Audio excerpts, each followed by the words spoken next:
Hey everyone, last time we went over happiness and we covered a concept called flow. Today we're going to dive deeper into that. Flow is a peak performance state. A lot of people refer to it as being in the zone. Have you ever been in a conversation where you lost yourself?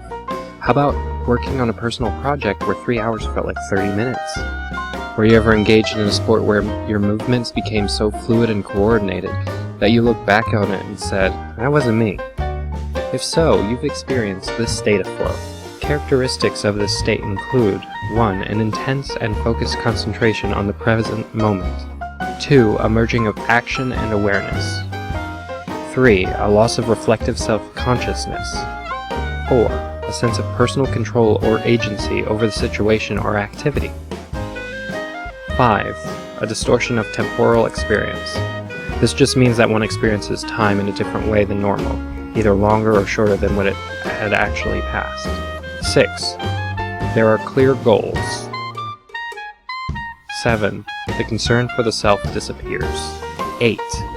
The individual gets immediate feedback. Now you have a better idea of what flow is like, but why would you want it? Flow is an experience you enjoy in itself, but there are other things that make it so valuable.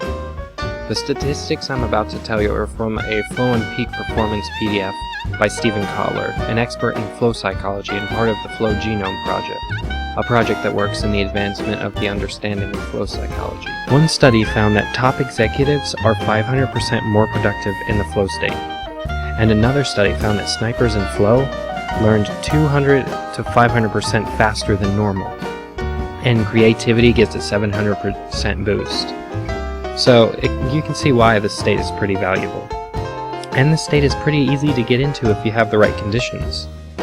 Well, flow theory has an answer to that. Think about your skill level of a particular activity going from low to high. You are a novice, an amateur, or an expert at this activity. Now put that against the challenge of the activity, one that is either easy, medium, or hard. Flow psychologists suggest that when the levels of both match, we can enter the flow state. For example, I'm a drummer. When I started, I played bands like AC/DC and Audioslave. Their style is fairly easy now, but at the time it was pretty challenging. But they match my skill level. Now when I play them, I kinda get bored. And so I play bands like Tool and TTNG, which are really challenging, but they match my skill level and help me attain the flow state. To attain flow, the activity has to meet 2 other criteria: clear goals and progress, as well as immediate feedback. My goals at the time were to learn the songs, and that would be measured by hitting the right notes. And then I would get immediate feedback every time I missed one of those notes. So there's the 3 conditions to create a flow state: matched skill level and challenge level, clear goals, and immediate feedback. Those are the psychological triggers. But Stephen Kotler also identifies 3 other categories of triggers: environmental, social, and creative.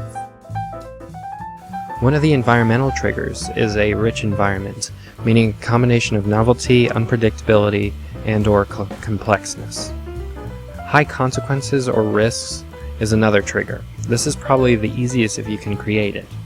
For example, snowboarding with an avalanche behind you will trigger this way more than just using the bunny slopes. The last environmental trigger is called deep embodiment, which is total physical awareness. The next class is social triggers, and usually they create group flow.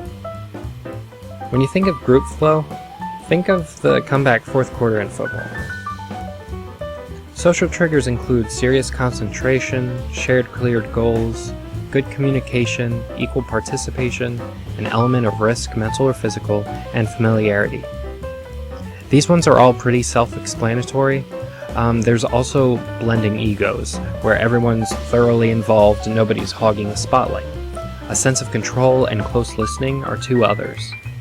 The last trigger is when the interactions between members of the group are additive more than they are argumentative. Creativity is the last trigger category, and this is a combination of pattern recognition and risk-taking. So basically, think differently and come at problems from a unique angle. Today I defined flow, why it should matter, and how to get into that state. Next time we'll continue our look into happiness and positive psychology, and cover roadblocks to happiness and how to overcome them. In the comments, I want you to tell me what kind of activities help you discover flow. I appreciate you all for watching. Thanks for being you, and do me a favor and have a nice day.